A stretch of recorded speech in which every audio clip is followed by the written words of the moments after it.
Hey everybody, Eric from Hit Subscribe here, and I'm going to get back in frame. There we go.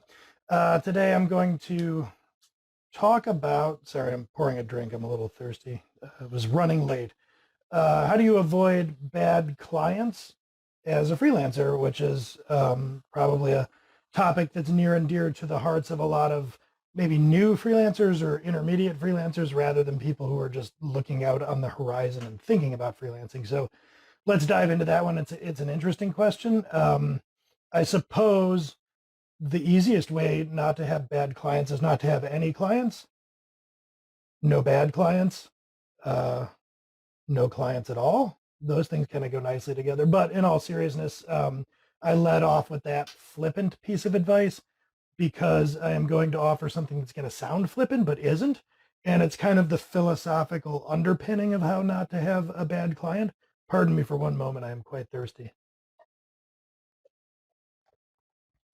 I suppose I could have done that before the recording, but I was running late. So um, the philosophical underpinning of how not to have bad clients is basically don't need clients. Now, this isn't the same thing as don't have clients.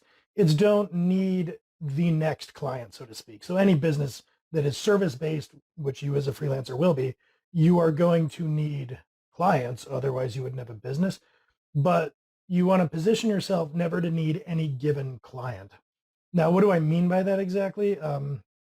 It starts in the conception phase of going off on your own. So here's like the easiest example of this I can think of. Say that you're working 9 to 5, you've got a great job, everything is good, and you go out and you start to freelance for money as a moonlighter. I've talked about moonlighting before up there in the YouTube video, or for when I'm putting this on YouTube, I'll have a link about that video. But the idea is if you're moonlighting and just doing this for spending money that you don't need, then you never need a client. So if somebody that you're talking to rubs you the wrong way, and you could just say, hey, I don't want to do business with you. Likewise, if you're in the middle of an engagement, you can just quit. If you charge them, refund their money, or if you're billing in arrears, you just say, nope, you don't have to pay me, I'm done. That is kind of the epitome of not needing any given client. So if you have a nice stream of income in the form of a job, or just like lots of other clients, that works. Another way you could avoid needing a given client is if you, in the early going, have built up a lot of runway. So if you have 6 months worth of living expenses in the bank in that first month, you don't need to take on a client. Like, you might feel some pressure to, but you don't need to. I mean, this is kind of I suppose, a privileged situation to be in, but if you have a spouse or a partner with a good, steady job and your income isn't strictly necessary, that's another arrangement. Now, I can't necessarily get into all of these for all of time or what have you, but hopefully you get the idea, which is you should try to conceive of a situation where you don't ever need any given piece of business from any prospect. And that's going to give you a lot more confidence in your business. Like, you'll do better in sales if you never actually need the business. You won't come across as desperate while you have the business. Clients will be less likely to walk all over you. So it's a good thing in general. I could probably do a whole video about how to go about never needing business, but focus on that as your true north. So even if you don't understand exactly how you're going to not need a given piece of business at every turn, always bear in mind that you should be making decisions about the business you conduct in such a way that you should never need any given piece of business. For instance, if you are well into freelancing and the way you're doing that is that you have one client that you work with for a year at a time, if that client went away, you wouldn't have any other business lined up, and maybe you don't have any runway in the bank. That's not a great situation. So I'm not saying that you've done something wrong somehow if you're in that situation, but understand that that's risky. And then you want to be thinking of, even if you don't know the exact path to getting there, thinking of like, how do I de-risk this? How do I make it so that if this one client I have over the course of this year said goodbye to me, I would be okay? Or better yet, that I could just get tired of this and say goodbye to them. And I guess the assumption that you could get another gig would be one way, but like to have runway or to have multiple prospects lined up, or to reduce the size and scope of your engagements so that you have 3, 4, 5, 10 clients at a time. All of those are valid options. But anyway, my point is, when you're approaching your business as a freelancer, you should look to get to and be in a position all the time where you don't actually need any given client or any given prospect. So that is philosophically the easiest way, not only to avoid bad clients, but to avoid risk in general. So getting more practical, I think what I'll do is talk about avoiding bad clients in the different stages of business acquisition. So I've talked about this a little bit before too, but when you have like a business acquisition pipeline, if you will, there's marketing, and then there's prospecting, and then there's sales, and that's kind of a funnel that steers things towards being your customer. And then between sales and actual customer onboarding, there is negotiation, depending on how you structure things. So let me talk through those stages. Marketing is where people first kind of become aware of you and get in touch with you. And the way you can avoid bad clients with marketing is to be very clear and specific about what you do. And in some cases, maybe even about what you don't do. So here's what I mean. Let me give, I guess, kind of a broadly relatable example here. If, let's say, you decide to go into business fixing people's furnaces, you could put up a website and you could advertise your services to people saying, I fix furnaces, that's what I do. Or you could do what a lot of like software developers and people that are generalists in a field tend to do, is you get worried when you put up your website that you're going to turn people off when maybe there could have been business. So you put up really generic positioning statements full of platitudes. You might say something like, well, I don't want to turn anybody off, so I'm going to say that I provide digital solutions to companies that are looking for innovative, creative approaches. That sounds buzzwordy. It's something that you might, see on a resume. But by the way, as an aside, I would not approach freelancing the way that you approach searching for jobs. But anyway, um, you might see that in somebody's positioning on their website. It's all kind of very generic. And their thinking, this is the thinking of like the newbie business owner or freelancer, is you don't want to put anything up there that causes a potential prospect to say, oh, this isn't for me.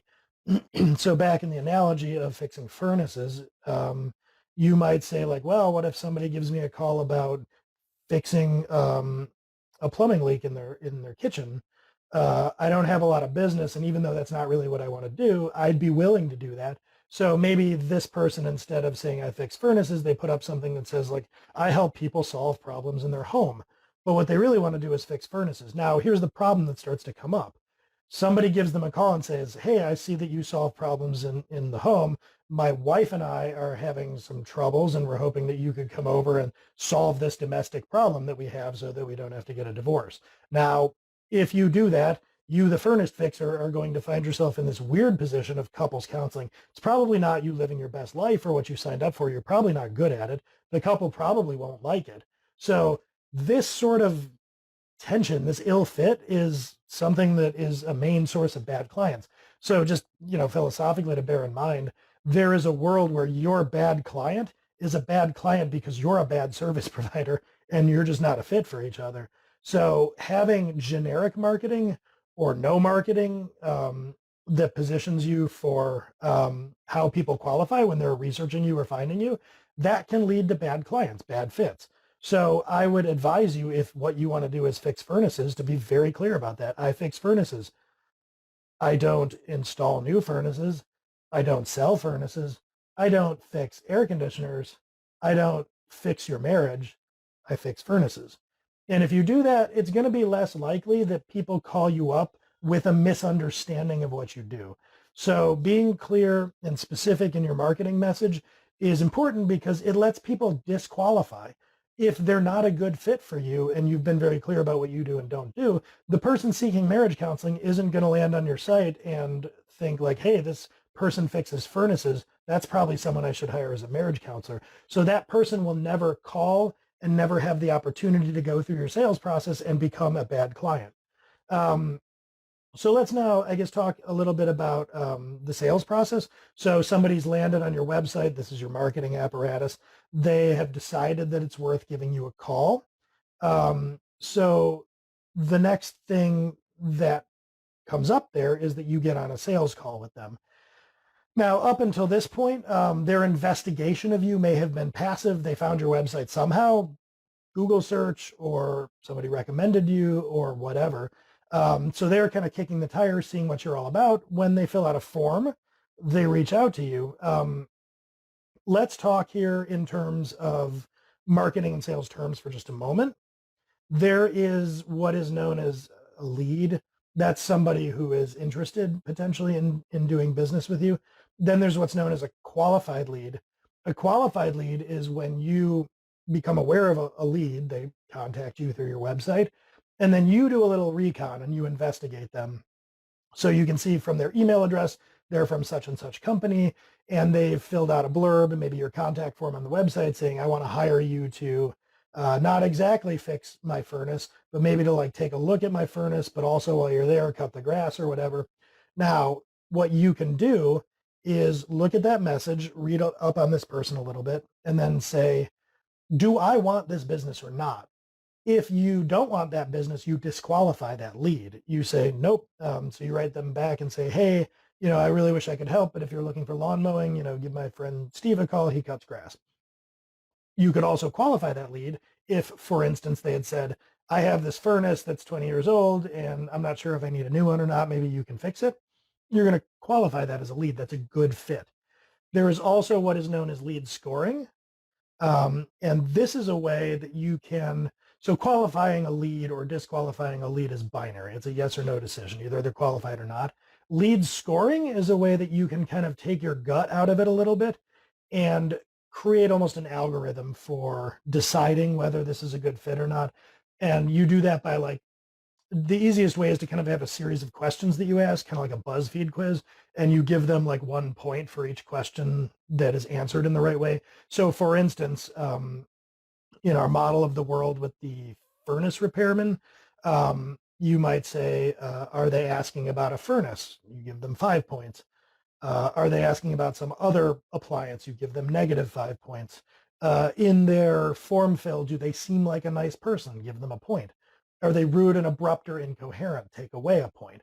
So you conceive of a way like that to qualify people either before or during your sales call with them. So you give them that score, and then if you're just qualifying or disqualifying, yay or nay. Otherwise, the scoring can kind of take some of the emotions out of it, and you just fill it out and you say, nope, nope, doesn't make the cut. I'm not going to do business with this person. Or yes, I think this is a qualified lead. So why am I mentioning all of this? Well, because apart from just putting up clear positioning and making it clear what you're doing, that's designed to get people to self-select and say, well, they'll self-disqualify. Like, this isn't a fit. This is a way for you to disqualify people even when they aren't a fit, but want to be or think they are.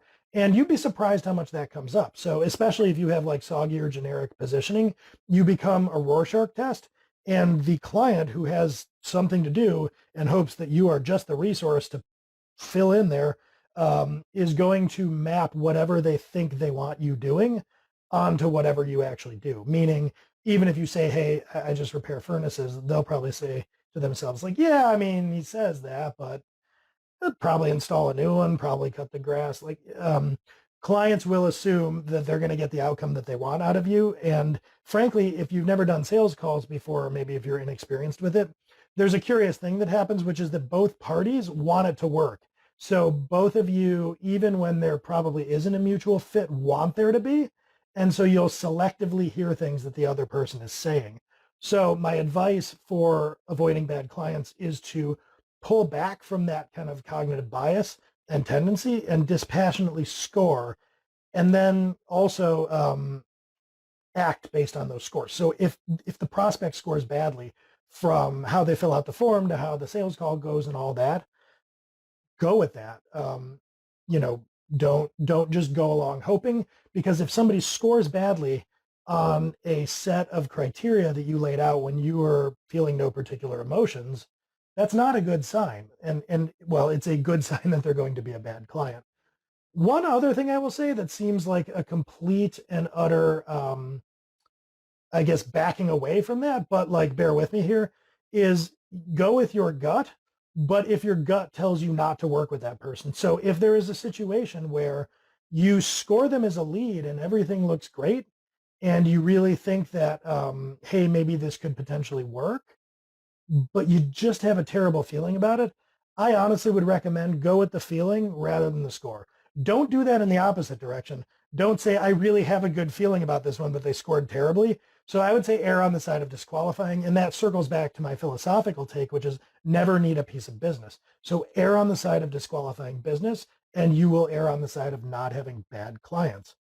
And I guess the final thing I'll say about that is when you're conceiving of this scoring system, it's pretty easy if you've had some clients to go back and do retrospectives and say, okay, this was a bad client. What made them a bad client? And what could I ask, or how could I evaluate that up front? What red flags did this give off? Likewise, take your best clients. These are your ideal clients. Find a client where you're like, if every one of my clients were this client, I would be over the moon and life would be great. Likewise, what were good signs about that client? Like, what were the green flags? What do you like about them? What would you look for? And make sure that you're optimizing for those good clients and scoring out of the mix those bad clients. And keep doing that. Like, this isn't an exercise you do once and it stays for all of time. Even to this day, after being in business for myself, gosh, like 7 years now, I still learn things. Uh, Customers, clients, whatever, still surprise me in ways both good and bad. And then we kind of go back and say, hey, that was a learning experience. It turned out this particular style of client wasn't a fit because of X, and who knew? So keep revisiting that, keep tuning it, and keep your eyes on that ideal client and how to filter out the ones that don't work very well. The last thing I will say about avoiding bad clients, at least in the first place, is kind of, okay, so we've gone through marketing, we've gone through sales, everything seems good so far. Now we're in the kind of like onboarding, contract negotiation phase, whatever your onboarding looks like. If a client starts to negotiate with you about price, and specifically if they tell you that you're at the real top end of their price range, they can only afford $1,000 for furnace repair, and you've concluded that they need $1,500 in furnace repair, and furthermore, that $1,500 is kind of the minimum that you're going to come out and do anything for, otherwise it's not worth it to you. That is one of the most surefire ways to have a mutually terrible experience. So my last piece of advice for avoiding clients is do not negotiate at the bottom of your price range. Do not do it. And furthermore, don't be at the upper end of a client's price range. If you feel good because they said, I'm only willing to go as high as 1,000, and then you play hardball and they finally agree to pay 1,500, also going to be miserable. And here's why. If you are at the upper end of their price range, what they are telling you is they don't think your service is as valuable as the money that they're paying. They think you're overcharging them. And if they are at the bottom end of your price range, you barely think that they're worth your time. Does that sound like a recipe for people enjoying working together? They're going to think that you're shanking them, that you ought to be bending over backwards and giving them the moon, doing way more stuff for them because they're overpaying. You should be lucky to have them as a customer. Meanwhile, you're going to resent them because you have all these other higher ticket customers. And why am I even paying attention to this lowball penny ante 2-bit customer? That's going to be your attitude towards each other. So do not do that. It is a recipe for misery. If you take nothing else away from this video, do not negotiate at the bottom of your price range.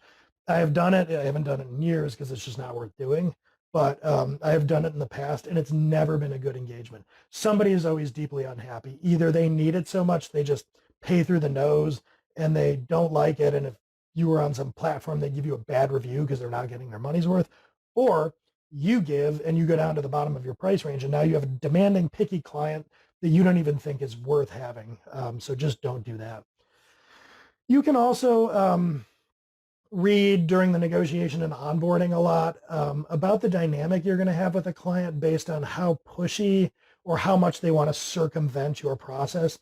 So another bit of kind of trailing advice that I'll give to that big one about not negotiating is if the client demands a lot of stuff during onboarding, if you say that you want to meet in the afternoon and they say, oh, I really only want to do the morning. If you say that I don't get in Slacks that my clients have and they insist that you join their Slack, that tends to be a sign. This is a more subtle thing, but that tends to be a sign that they're trying to establish a power dynamic where they're going to order you around.